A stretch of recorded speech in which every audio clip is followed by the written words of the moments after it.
हाय दोस्तों, अगर आप कुछ पल के लिए ब्रेक लेना चाहते हैं तो बिल्कुल ठीक जगह आए हो आप। मैं हूं काव्या गौड़ और ये है मेरी सिंपल सी कहानियों की दुनिया, जहां आपका मुस्कुराना तय है।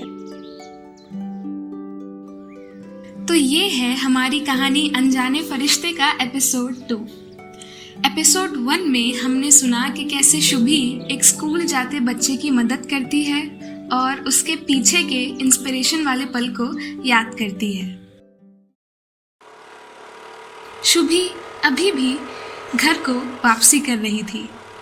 बारिश की भीनी भीनी खुशबू, हल्की हल्की ठंडी हवा, स्कूटी राइड और अच्छे लम्हों की वापसी। मानो जैसे सारे अच्छे पल एक साथ पुराने दोस्तों की तरह साथ बैठ के खुशियां बढ़ा रहे हों। ऐसे प्यारे लम्हों में हम अक्सर पुरानी अच्छी यादों के बारे में सोचते हैं, है ना? इसी माहौल ने और हाल में हुई घटना ने शुभी को उसके एग्जाम वाली घटना की याद दिला दी। तो बात तब की है जब शुभी 21 साल की थी और सपना देखती थी कि एक दिन आर्मी में जरूर जाएगी। इसी वजह से स्कूल डेज में भी उसने एनसीसी ली थी। तो घर से पहली बार अकेले एक नए शहर में सपना संजोए एक आस के साथ शुभी एयरफोर्स का एग्जाम देने पहुंची। दिन में 9 बजे से 1 घंटे के ब्रेक के साथ 2 शिफ्ट में उसका एग्जाम होने को था। सुबह 6 बजे ही शुभी की ट्रेन ने उसे स्टेशन पर उतार दिया था। बाहर आकर ऑटो रिक्शा वाले की तलाश में शुभी निकली। कहाँ जाना है मैडम? एक ऑटो रिक्शा चालक ने पूछा। अपनी मंजिल का पता बताकर शुभी चल पड़ी। रास्ता लंबा था और रिक्शा ड्राइवर भी रात का जागा हुआ लग रहा था, तो नींद को दूर करने के लिए ही शायद उसने खुद से बात शुरू की होगी। वो बोला, सुबह की सवारी बढ़िया रहती है मैडम, कम ट्रैफिक, ताज़ी हवा। शुभी मुस्कुराई और उसने पूछा, कब से चला रहे हैं आप ऑटो? वो बोला, 20 साल हो गए हैं मैडम। और ये जो आप सड़क के किनारे पोल लाइट्स देख रही हो ना मैडम, ये रंग बिरंगी तिरंगे के रूप में बनी लाइट, इन्हें रात में खोलने का और सुबह में बंद करने का काम मेरा ही है। यहाँ स्टेशन से लगभग एक कॉलोनी पड़ती है 7-8 किलोमीटर दूर, वहाँ तक की सभी लाइट खोलना और बंद करना मैं ही वो काम करता हूँ मैडम। उसकी एनर्जी को बराबर रिफ्लेक्ट करते हुए शुभी बोली, हैं? वाह, ये तो बहुत बढ़िया काम है अंकल। अंकल बोले, हाँ, और सरकारी काम है मैडम, ये महीने के 10,000 रुपये मिलते हैं मुझे। हैरानियत से शुभी ने पूछा, 10,000? ओह, ये तो बहुत ही बढ़िया है अंकल। रिक्शा वाले अंकल बोले, हाँ मैडम, अब इतना तो करना ही पड़ता है। 3 बच्चे हैं, बड़ी बेटी है, आईएएस की तैयारी कर रही है वो। उसमें कई स्तर होते हैं ना पेपर में, उसमें से पहला स्तर का जो पेपर था वो पार भी कर चुकी है। और मेरा बेटा, वो भी बहुत होनहार है, अभी 12वीं में उसने अपने स्कूल में टॉप किया है मैडम। और सबसे छोटा बच्चा तो अभी काफी छोटा है, तो उसके लिए तो अभी समय है। शुभी भी उनकी बातें सुनने में बड़ी रुचि दिखा रही थी। खैर, सफर कटा और शुभी पहुंच ही गई अपने एग्जामिनेशन सेंटर पर। लेकिन बाप रे बाप, एग्जामिनेशन सेंटर का तो अलग ही नजारा होता है। कुछ बच्चों के चेहरे देखकर साफ साफ पता चल रहा था कि ये कई रातों से सोए नहीं हैं। कुछ के चेहरों की तो हवैया ही उड़ी हुई थी। कुछ बच्चों ने किताबों में इस कदर सरगड़ा रखा था कि लग रहा था कि या तो आज ही एग्जाम को निपटा देंगे या एग्जाम इन्हें। कुछ बच्चे मस्त पेड़ के नीचे बैठ के सुबह की ठंडी ठंडी बयार का आनंद ले रहे थे। जैसे कि इनके पास शायद करियर के दूसरे ऑप्शन लिस्ट में पहले से मौजूद हो। इस तरह की अनोखी दुनिया देखकर मिक्स्ड फीलिंग से गुजरने के बाद शुभी ने भी अपने नोट्स निकाले और रिवीजन करने बैठ गई। कुछ देर बाद एक लड़की उसके पास आके बैठती है। बातचीत के दौरान पता चला कि वो भी उसी शहर की लड़की है। उसके पास मात्र एक नोटबुक थी, तो एग्ज़ामिनेशन सेंटर में एंट्री करने से पहले उसने शुभी से कहा, मेरे पास कोई बैग नहीं है, क्या मैं अपनी नोटबुक तुम्हारे बैग में रख सकती हूँ? एग्ज़ाम ख़त्म होने के बाद मैं तुम्हें एग्ज़िट गेट के पास खड़ी मिलूँगी, तब तुम मुझे ये वापस कर देना। शुभी ने हामी भरी और दोनों अपने अपने एग्ज़ामिनेशन रूम की तरफ चले गए। जब शुभी अपने एग्ज़ामिनेशन रूम पहुंची तो वहाँ पता लगा कि बैग तो क्लास के बाहर रख सकते हैं, लेकिन उसमें फ़ोन नहीं होना चाहिए। फ़ोन को किसी अलग बिल्डिंग में सबमिट कराना होगा, तभी एंट्री मिलेगी। शुभी झुंझलाते हुए बोली, अरे भैया ये क्या तरीका है, पहले बताना था ना ये सब। झुंझलाते हुए तनतनाती हुई शुभी उस बिल्डिंग से बाहर आ गई। हे भगवान, कहीं देरी ना हो जाए। इस डर के साथ शुभी जल्दी जल्दी कुछ दूरी पर मौजूद उस बिल्डिंग में गई, अपना मोबाइल फ़ोन सबमिट करके टोकन लिया और वापस अपने एग्ज़ामिनेशन रूम में आके बैठ गई। खैर, एग्ज़ाम ख़त्म हुआ, फिर उसने अपना बैग उठाया। सेंटर के बाहर एग्ज़िट गेट पर उस लड़की ने अपने नोट्स लिए और बाय बोलने के बाद दोनों अपने अपने रास्ते चल दिए। अब सब बातें भूलकर शुभी को घर पहुंचने की ज़्यादा जल्दी थी, क्योंकि दूसरी शिफ्ट का एग्ज़ाम शाम 4 बजे ख़त्म हुआ था और उसकी घर वापसी की ट्रेन थी ठीक 5 बजे। उससे बड़ी दिक्कत ये थी कि एग्ज़ामिनेशन सेंटर से रेलवे स्टेशन तक पहुंचने में ठीक 1 घंटा ही लगता था। मतलब उसके पास बहुत नपा-तुला वक्त ही बचा था। हड़बड़ी में शुभी एक ऑटो में जाकर बैठ गई, पर वो ऑटो वाला अकेली सवारी को लेकर चलने के लिए राजी ही नहीं था और पूरा ऑटो बुक करके चलने पर आसमानी दाम बता रहा था।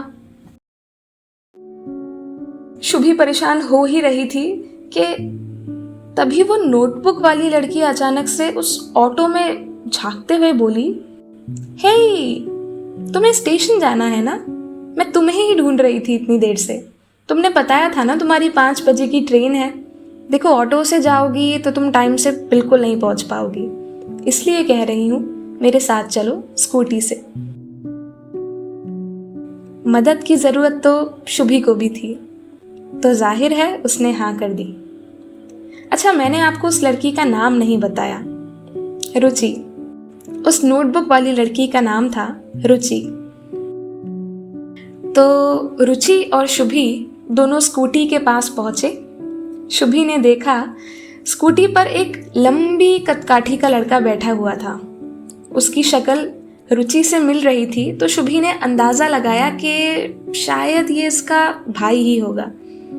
दोनों वहाँ पहुँचे। रुचि ने अपने भाई अर्पित से शुभी को मिलवाया और उसे बताया कि कैसे वो शुभी से मिली और उसकी ट्रेन है तो उसे साथ लेके चलते हैं। अर्पित ने हामी भरी और तीनों ट्रिपलिंग राइड पर चल दिए। शाम ढल रही थी। आसमान में कहीं पीले रंग की झलक, कहीं लाल, कहीं नीला। पंछी अपने घरों को लौट रहे थे। प्यारी प्यारी हवा चल रही थी। तो कुल मिला के it was a mesmerising evening.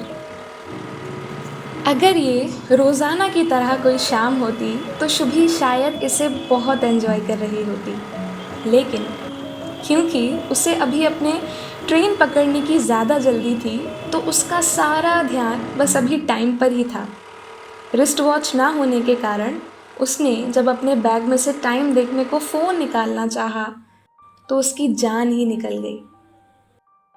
Panic होकर वो एकदम से बोली, रुको रुको, स्कूटी रोको। अर्पित ने हड़बड़ाकर स्कूटी रोकी। शुभी स्कूटी से एकदम उतरी और बोली, आप लोग चले जाओ अब, मैं यहाँ से ऑटो कर लूँगी, कोई बात नहीं, थैंक यू सो मच। और वो हड़बड़ाहट से जाने लगी।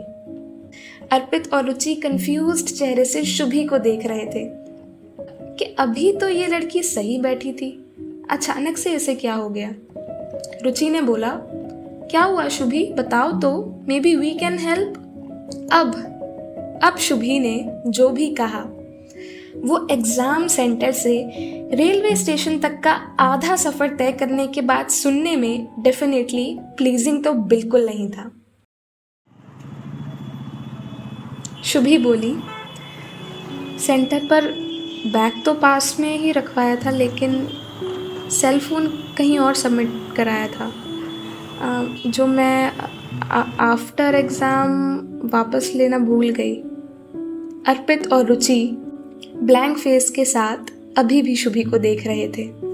शुभी और आगे बोली, आप लोग चले जाइए, मैं आप लोगों को और परेशान नहीं करना चाहती, मैं यहाँ से खुद देख लूँगी, थैंक यू। ये कह के शुभी चलने ही वाली थी, तभी रुचि बोली, अरे सुनो तो शुभी। इससे पहले अर्पित बोला, इट्स ओके, हम आपको वापस वहाँ लेकर चलते हैं, 5 बजे की ट्रेन है, ऐसे तो बिल्कुल नहीं मिल पाएगी, और कोई ट्रेन है क्या इसके बाद? शुभी ने नामे सर हिलाया और बोली, नहीं, ये आज घर जाने की आखिरी ट्रेन है। अर्पित बोला, चलो तो फिर फटाफट बैठो। शुभी को इस मदद की भी ज़रूरत थी, तो बिना कोई और बहाना कहे वो स्कूटी पर बैठ गई। तेज रफ्तार से अर्पित स्कूटी को लगभग उड़ा ही रहा था। सबके मन में बस एक ही सवाल था कि फ़ोन तो मिल ही जाएगा, लेकिन ट्रेन, उसका क्या होगा? ये तो ऊपर वाला ही जाने। टीवी के रियलिटी शोज़ में जब वो विजेता का नाम घोषित करते हैं, तब दिल के धड़कनों की आवाज़ कुछ गंभीर रूप से बैकग्राउंड में बजाई जाती है। वही आवाज़ शुभी के दिमाग में भी बज रही थी जब जब वो किसी ट्रैफिक में फंसती, या किसी सिग्नल पर रेड लाइट को देखती, या जब जब स्कूटी की स्पीड किसी स्पीड ब्रेकर पर धीमी होती। खैर, वो लोग वापस एग्ज़ाम सेंटर पहुँचे। जैसे किसी जंगल के साफ हो जाने के बाद वो जगह खाली महसूस होती है, वैसे ही वहाँ की भीड़ भी लगभग गायब ही हो चुकी थी। शुभी घबराते हुए उस बिल्डिंग में पहुंची। बैग में से टोकन ढूंढ के स्टाफ को देने पर उसके हाथ कांप रहे थे। अब तीनों फिर से एग्ज़ाम सेंटर से रेलवे स्टेशन तक का सफ़र साथ में तय कर रहे थे, लेकिन इस बार वो अजीब सी हार्ट बीट वाली साउंड तीनों के ही दिमाग में बज रही थी।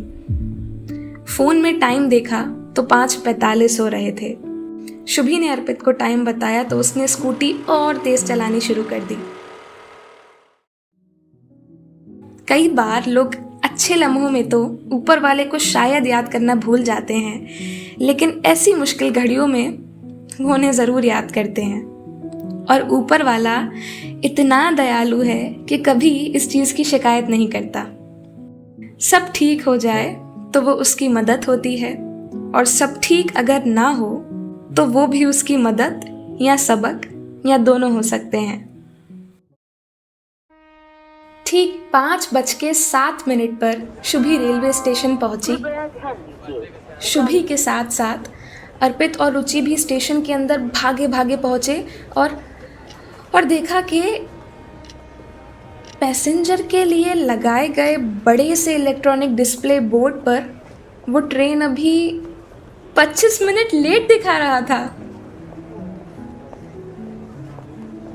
तीनों ने इतनी जोर से राहत की सांस भरी कि अगल बगल के लोगों को भी हवा का झोंका शायद महसूस हुआ होगा। शुभी ने खुशी से रुचि को गले लगा लिया। तीनों ऐसे लग रहे थे जैसे कब से एक दूसरे को जानते हों।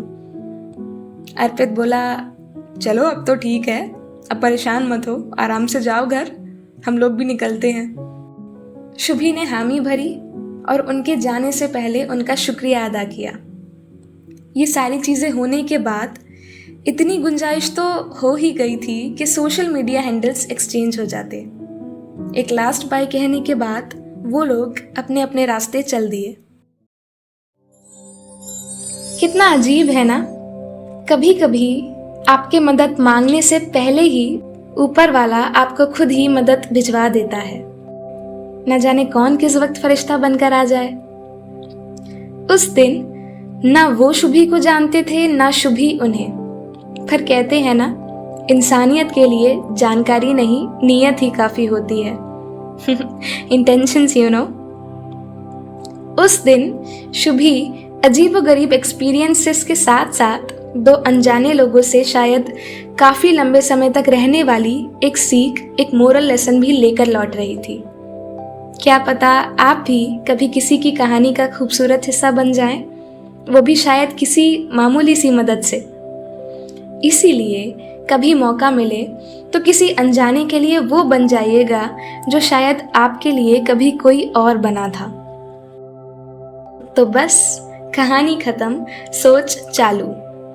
मिलते हैं फिर कभी ऐसी ही किसी कहानी में जहां हम दोबारा से साथ में इमेजिनेशंस क्रिएट करेंगे।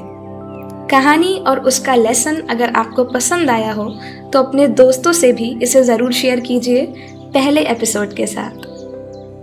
और आपको ये कहानी सुनकर क्या लगा कमेंट सेक्शन में ज़रूर बताएं। बाय द वे, अपनी कहानी तो मैं लिख ही रही हूँ, लेकिन अगर आपके पास ऐसी कोई कहानी है जिसके लिए आपको लगता है कि लोगों को वो सुननी चाहिए, तो आप अपनी कहानी मुझसे बांट सकते हैं। मेरा इंस्टाग्राम हैंडल है @kavya.gaur1 @kavya.gaur1। तब तक के लिए अपना ध्यान रखिए।